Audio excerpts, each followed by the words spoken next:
on.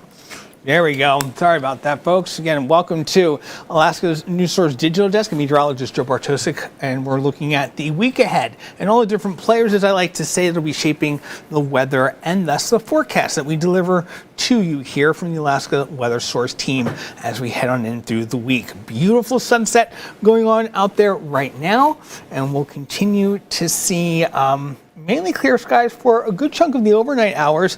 Unfortunately, the aurora is not as active tonight or even this coming week as it has been in weeks past, but you still never know. And every time you get clear skies, always, and dark conditions, of course, always good to just look up and you might be surprised. All right, really no big surprises in terms of the weather heading on in through this first full week of the month.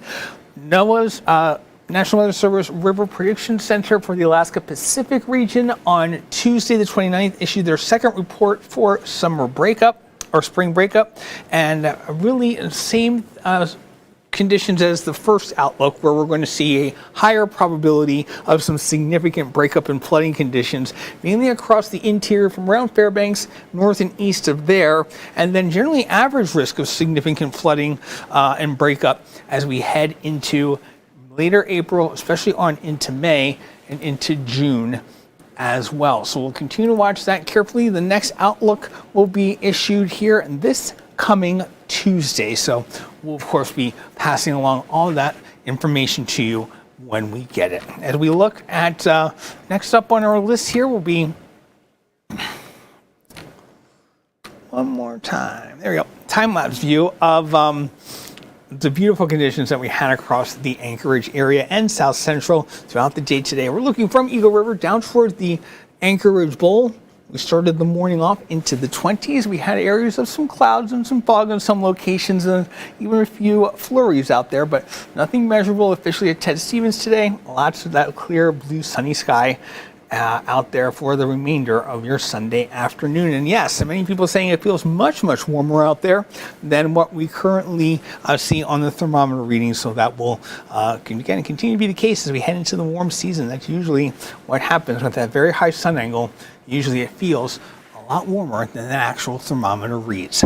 Looking next up at our high temperature map, we're seeing those temperatures seasonable throughout much of the region into the middle and upper 30s. We'll look for high temperatures officially at Ted Stevens at 39 as well as Soldotna and into Valdez and Palmer as well. We touched 40 degrees, 41 at Seward over there toward Cordova as well. All right, avalanche danger continues to be considerable from Treeline up toward Alpine as we work our way through Turnagain Pass.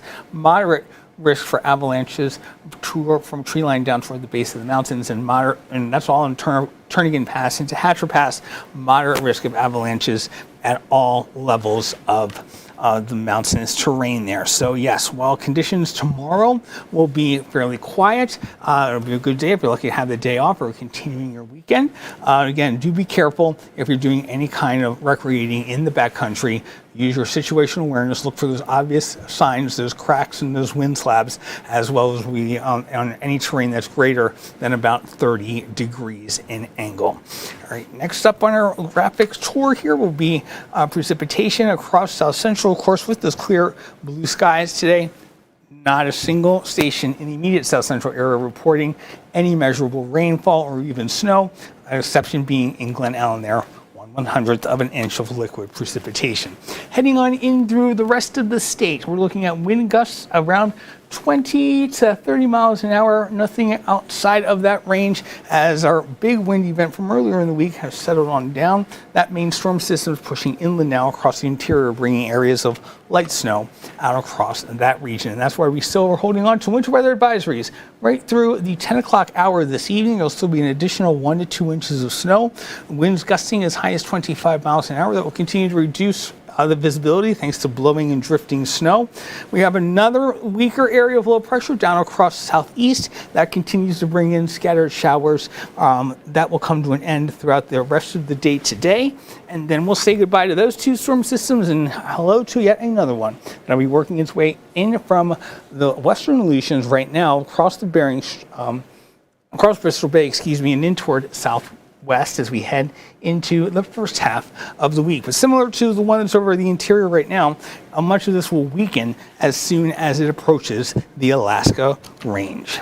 Water vapor imagery shows all of that moisture that continues to be pumped up out ahead of that storm system from the Pacific Ocean. We'll see those, again, that moisture really helping to feed another round of some snow heading into Monday and Tuesday there into Southwest. All right, we were fortunate in South Central that we had a ridge of high pressure throughout much of the weekend, and we're also seeing those conditions extending now down into Southeast as we head further along in through on the first half of the week there, while we in South Central anticipate that broad trough of low pressure that's spawning that big storm over the western Aleutians heading in through the middle part of the week here. That's when that storm system will arrive, and then we'll see again, mainly unsettled conditions as that broad trough remains in place as we head in toward the middle part of the upcoming week.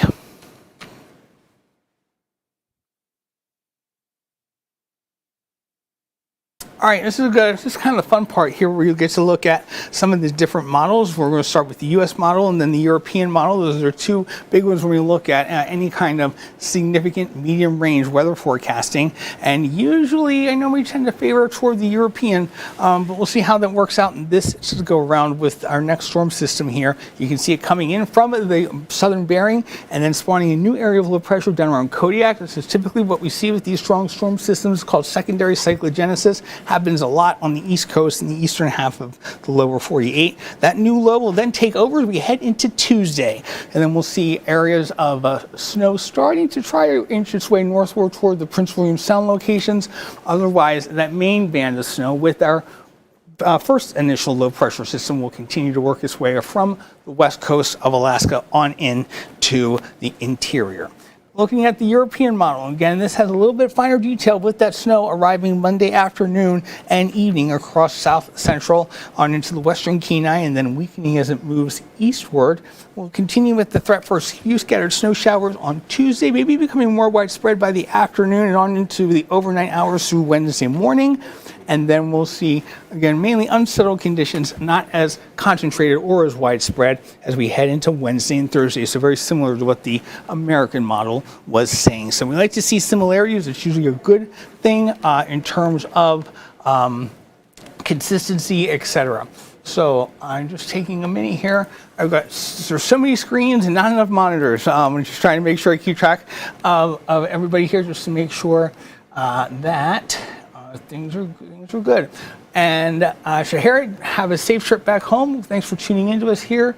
And hello to Betsy, hello to Stephanie, and hello to Martha as well. Appreciate you tuning in. Snowfall totals are going to be light all across the state. We're not looking for anything in the way of significant snow, that being anything over 6 to 8 inches. So we'll generally stay in kind of like, you can easily move it around with a brush or a shovel. So nothing significant there.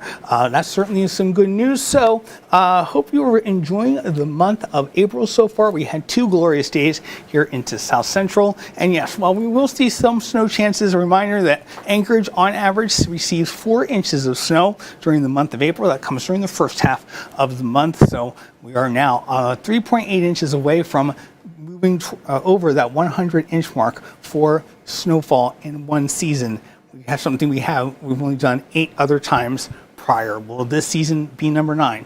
Still got a few more weeks to find out. All right, in the meantime, stay safe and always come back and check us out with the latest news, sports, and weather on alaskasnewssource.com, as well as on all of our streaming apps as well. And hopefully you'll join us tonight at 10 for the late edition. Have a good night.